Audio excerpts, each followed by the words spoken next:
ज़िला शिक्षा एवं प्रशिक्षण संस्थान नगला अमान फ़िरोज़ाबाद की ओर से आप सभी लोगों का हार्दिक स्वागत है, अभिनंदन है। आशा करता हूँ कि आप सभी लोग स्वस्थ होंगे, सुरक्षित होंगे और कोरोना के नियमों का पालन कर रहे होंगे।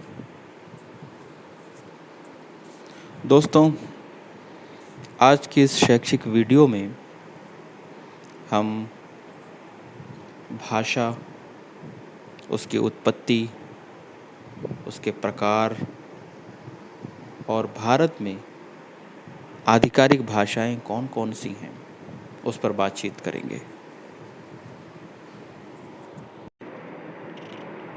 आइए जानते हैं कि भाषा किसे कहते हैं, भाषा की परिभाषा क्या है और उसके विभेद कितने हैं।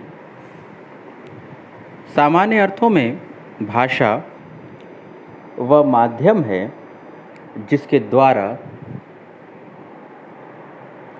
हम अपनी बातों और विचारों को बोलकर या लिखकर दूसरों तक पहुंचाते हैं। यानी भाषा के लिए यह आवश्यक है कि उसे बोलकर या लिखकर व्यक्त किया जाए, जबकि बोली सिर्फ बोलने से संबंध रखती है। इसे लिख नहीं सकते और भाषा तथा बोली में यही अंतर भी होता है। बोली केवल बोली जाती है, जबकि भाषा बोलने के साथ साथ लिखी भी जाती है। आइए भाषा की परिभाषा देखते हैं।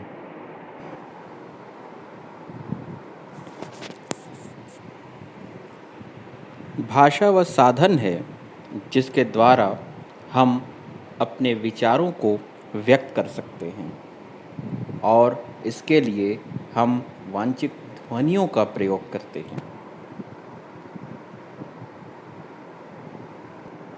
यानी अपने मन के भावों, विचारों और कल्पनाओं को व्यक्त करने का नाम भाषा है और इसके लिए हम जिन वांछित ध्वनियों का प्रयोग करते हैं उसे भाषा कहते हैं।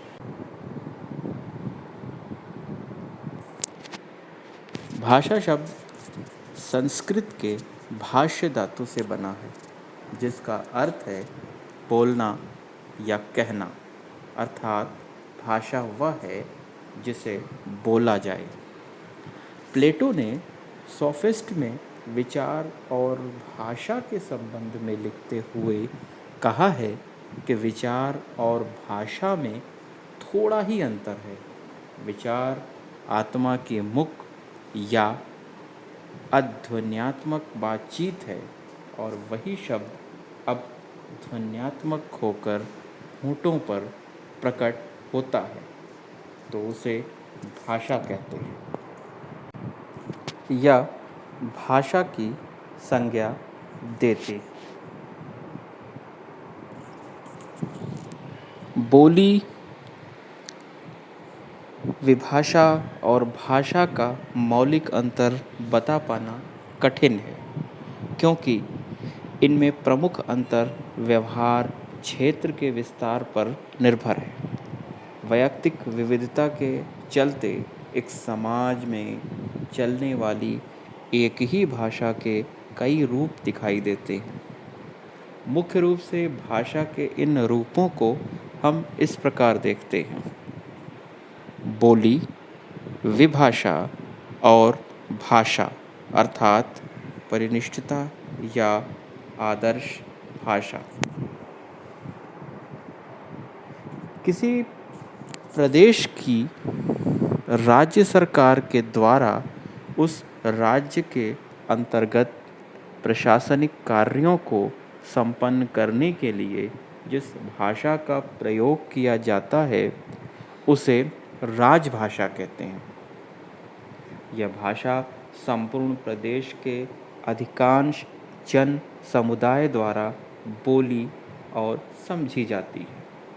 प्रशासनिक दृष्टि से संपूर्ण राज्य में सर्वत्र इस भाषा को महत्व प्राप्त रहता है। भारतीय संविधान में राज्यों और केंद्र शासित प्रदेशों के लिए हिंदी के अतिरिक्त 22 अन्य भाषाएं राजभाषा के तौर पर स्वीकार की गई हैं।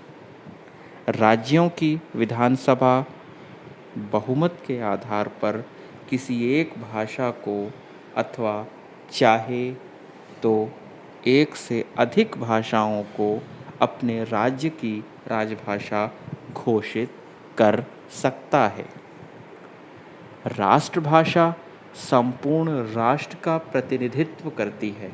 प्रायः वह अधिकाधिक लोगों द्वारा बोली और समझी जाने वाली भाषा होती है।